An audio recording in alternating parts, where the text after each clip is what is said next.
বলে অকৃতজ্ঞ, স্বার্থপর, তো তারা সেলফিশনেস, তো তারা তাদের পরিচয়টা দিয়ে দিয়েছে। আর আমার পয়েন্ট অফ ভিউ যদি বলতে পারো, আমার কোনো সে নেই, কারণ মানুষ আমাকে দিয়ে উঠবেই, এই জন্যই আমি অপু বিশ্বাস। আজকে নায়ক শাকিব খানকে দিয়ে অপু বিশ্বাসের নাম ছড়িয়েছে, তো নায়ক শাকিব খান কি সেটা বলবে? বা নায়ক শাকিব খানকে দিয়ে প্রিয়তমার যে চিত্রনায়িকাটা সে প্রেজেন্ট হয়েছে, তো শাকিব খানকে বলবে এই আমাকে দিয়ে কেন হলা? এগুলোতে আমার কোনো প্রবলেম নাই। আমাকে দিয়ে একের অধিক মানুষ উঠতেই পারে এবং উঠছে, সেটা সকলেই জানে। তো অকৃতজ্ঞবান তারাই হয়ে গেছেন, আমার কোনো কিছু না। তবে হ্যাঁ, যেটা আমার কাছে মনে হয় যে সামটাইম মনে হয় যে তাদের কাজগুলোর মধ্যে আমি বেশি ইনভলভ হয়ে যাচ্ছি, এবং কাজের যে কি বলে একটা সুন্দর কাজের যে প্রেজেন্টেশন, সেটা মনে হয় ডে বাই ডে কমে যাচ্ছিল। তো কেরিয়ারটা যেহেতু আমার, ডিসিশনটা আমারই হওয়া উচিত। তো আমার সামটাইম মনে হয়েছে যে আমার একটা খুব পশ কাজের জায়গাটা নিজেকে এক্সপোজ করা দরকার। আমি নিজেও চেয়েছি যে আমার আসলে কাজের চেঞ্জেস দরকার। হ্যাঁ, চেঞ্জ এই কারণে দরকার। আমি আরেকটা জিনিস একটু বলতে চাই, যে যেটা হয়তো তোমার সাথে মানাচ্ছিল না, এক্স্যাক্টলি, হয়তো একটু দেরিতে হলো তোমার বোধগম্য, আমার বোধগম্যটা হয়েছে। সো আমি থ্যাঙ্কফুল জানাই যে নিজেরা তাদের কারণে অকৃতজ্ঞবান পাবলিকের কাছে হয়েছে, আর ফলশ্রুতি ভাবে অপু বিশ্বাস একটা গুড প্রেজেন্টেশন কাজে নিজেকে যুক্ত করতে পেরেছে। বেঁচে গেছো। আচ্ছা, আরেকটা জিনিস হচ্ছে যে দেশের বাইরেও, বিশেষ করে একটু আমি যদি পার্শ্ববর্তী দেশের গল্প বলি, একটু বসিরহাট, আগরতলা, ওই অ্যাঙ্গেলে যে ওদের ওখানে ওগুলোকে বলা হয় মাচা, মানে মঞ্চ, সেখানেও কিন্তু তোমার একটা ডিমান্ড আছে, অনেক শো করেছো ওইখানে।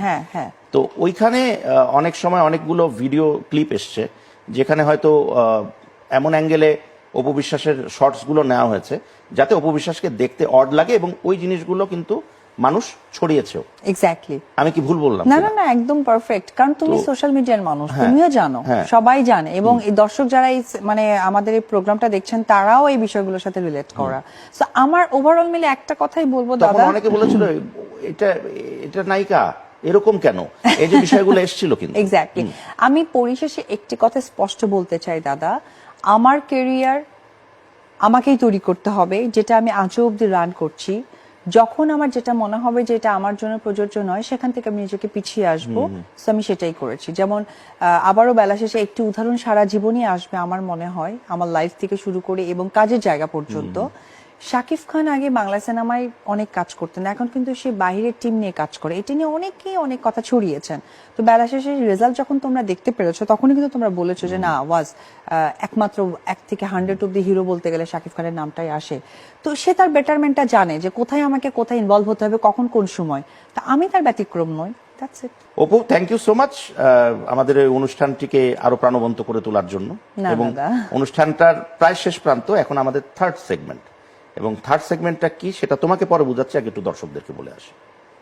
প্রিয় দর্শক, আমাদের এই অনুষ্ঠানের তৃতীয় এবং সর্বশেষ সেগমেন্টে এখন আমরা যাব, যেই সেগমেন্টটির নাম হচ্ছে যাহা বলিব সত্য বলিব। ওখানে বলেছি, তুমিও শুনেছো, ঘটনাটা হচ্ছে আমাকে মনে হচ্ছে যে আমি কোনো কাঠগড়ে উঠে গেছি। যাহা বলিব সত্য বলিব, সত্য বিনা মিথ্যা বলিব না, ব্যাপারটা এরকমই। এখন এটা তোমাকে প্রতিজ্ঞাও করতে হবে। আমি তো বলেছি, তুমিও বলো, তাহলে আমি বুঝবো যে তুমি সত্য কথা বলবো। আমি অলওয়েজ সত্যি কথা না, বলতে হবে। আচ্ছা, যাহা বলিব সত্য বলিব। ঠিক আছে, ডান। আচ্ছা, ছোট ছোট করে প্রশ্ন, ছোট ছোট করে উত্তর যদি বড় দিতে ইচ্ছা করে দিতে পারো, কোনো সমস্যা নেই।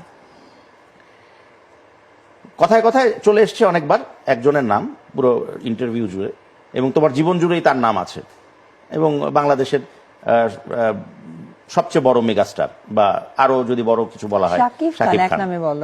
তো খান সাহেবকে এখনো ভালোবাসো? অবশ্যই ভালোবাসি। কি হিসেবে? হিসাবটা কি না, আমার সবকিছু মিলেই তো। একজন অপু বিশ্বাস হওয়ার পেছনে মানুষটা, একজন মাতৃত্বের স্বাদেই মানুষটা, আমার গার্জিয়ান, আমার সন্তানের বাবা। সব ফেলে দাও, সব হারিয়ে গেল জীবন থেকে, নতুন অপু বিশ্বাস, নতুন শাকিব খান। হ্যাঁ, এগুলো হয়নি। আচ্ছা, তাহলে এখনো কি, যদি একজন এখনো ইয়াং, মানে আরো পিছনের দিকে যাচ্ছি, যখন আরো ছোট ছিলে, আরো একবার কি বলি, একজন সুপারস্টার শাকিব খানকে আমি ভালোবাসিনি। আমি যখন ভালোবেসেছি, তখন উনি শুধু শাকিব খান ছিলেন। কেন ভালোবেসেছিলেন? কেন ভালোবাসলাম? কেন তা জানি না, তবে না, জানতে তো হবে, তবে মা। এই মানুষটার ভেতরে আমার জন্য অনেক ভালোবাসা দেখেছি। আচ্ছা। কারণ আমার কলেজে গিয়ে এসে দাঁড়িয়ে থাকতো, হ্যাঁ, এগুলো তো জানি। তারপরে কলেজে গিয়ে দাঁড়িয়ে থাকতো শাকিব খান?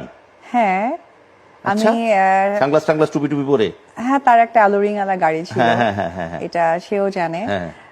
তারপর আমাদের বগুড়া পর্যটনে একটা হোটেল আছে, আগে সেখানে বলো, উঠতেন। যখন তোমার জন্য দাঁড়িয়ে থাকতো, ওটা হ্যাঁ। যখন প্রথম দেখলে, মানে আগে থেকেই তুমি জানতে যে তোমার জন্য দাঁড়িয়ে থাকে বা খবর পেয়েছো এরকম? হ্যাঁ, আমাকে ফোন করতো যে আমি চলে আসবো। হোয়াট, কি বলে হ্যাঁ। তখন তোমাদের কি ছবি কয়টা হয়েছে?